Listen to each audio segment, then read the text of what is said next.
In the heart of the desert, under the blazing Egyptian sun, a heretic rose. He turned his back on 1,000 gods and worshipped only one, the sun itself. His name was Akhenaten. Beside him, the most beautiful queen in history, Nefertiti. Together they built a city of light and defied an empire built on darkness. But their dream would ignite the wrath of gods and vanish into the sands of time. This is their story, one of love, heresy, and the eternal sun. Before Akhenaten, Egypt was a land of countless gods. Amun of Thebes ruled supreme, his temples vast, his priests powerful. The people bowed to divine statues, believing their gods walked among them. Pharaohs built monuments for eternity, ensuring their souls would live forever in stone. But in the 14th century BCE, a young prince named Amenhotep IV would shatter this order forever. When Amenhotep IV ascended the throne, Egypt was at its golden height, its armies victorious, its temples overflowing with gold. Yet the new king was different. He wasn't a warrior. He was a visionary. He believed there was only one God, Aten, the radiant sun disk. Under the light of Aten, he proclaimed, "There is no other." And in that moment, 1,000 years of faith began to tremble. Soon, Amenhotep IV became Akhenaten, he who serves Aten. He closed the temples of Amun. He erased the old gods from the walls. Statues were torn down, names chiseled out, idols cast into the dust. To his followers, he was the prophet of truth. To his enemies, a blasphemer. And through it all, one woman stood by his side, Nefertiti, the living beauty of the sun. Nefertiti was more than a queen. She was divine. Artists carved her image in temples beside the pharaohs, an honor no other queen had known. Together they ruled not as man and woman, but as god and goddess incarnate. Their faces, elongated, serene, radiant, symbolized a new order, a union of earth and heaven. In Akhenaten's revolution, Nefertiti was both partner and priestess, and in her beauty, the people saw the reflection of the eternal light. To give life to his faith, Akhenaten built a city like no other, Akhetaten, the horizon of the sun. Rising from the desert in less than 5 years, it stood midway between North and South Egypt, a symbol of rebirth. Temples without roofs, open to the sky, bathed in Aten's golden rays. Streets wide and straight, palaces painted in colors that glowed like dawn. Every morning, the royal family appeared to the people as the living children of the sun. It was a world without shadow, perfect and fragile.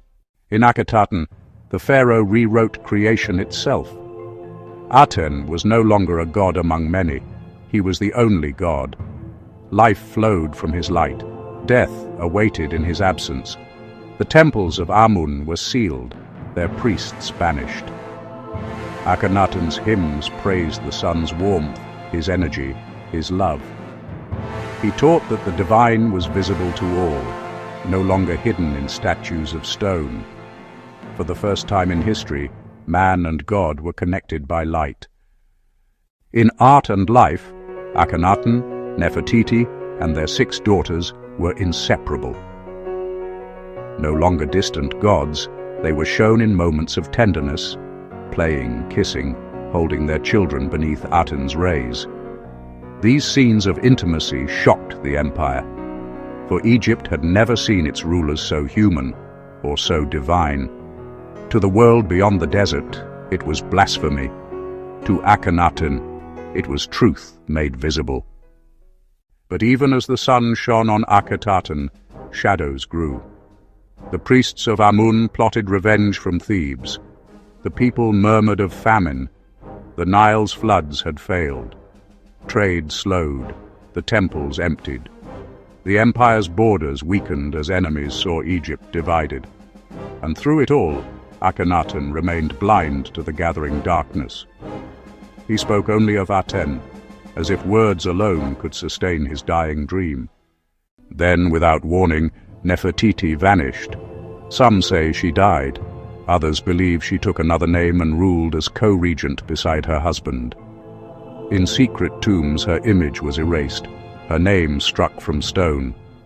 Why? No one knows. Perhaps she fell from grace.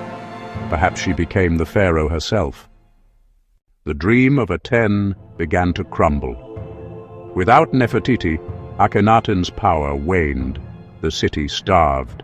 The people prayed in silence for the old gods to return.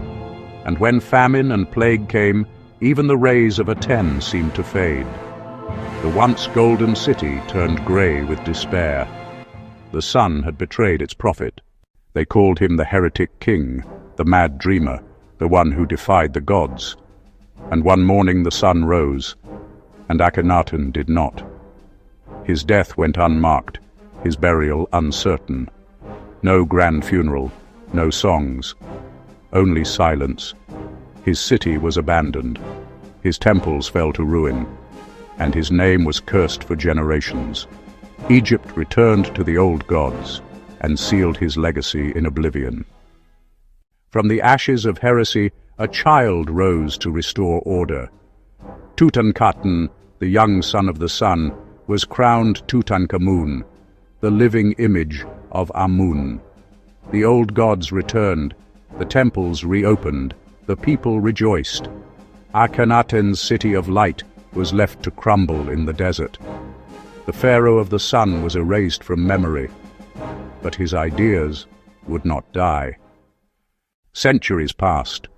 Sand buried the heretic's dream, until one day archaeologists uncovered the ruins of Akhetaten, the city of the sun reborn. Among its broken stones, the faces of Akhenaten and Nefertiti emerged once more, timeless, serene, unearthly. Their story, once condemned, now fascinates the world. Were they the first true monotheists?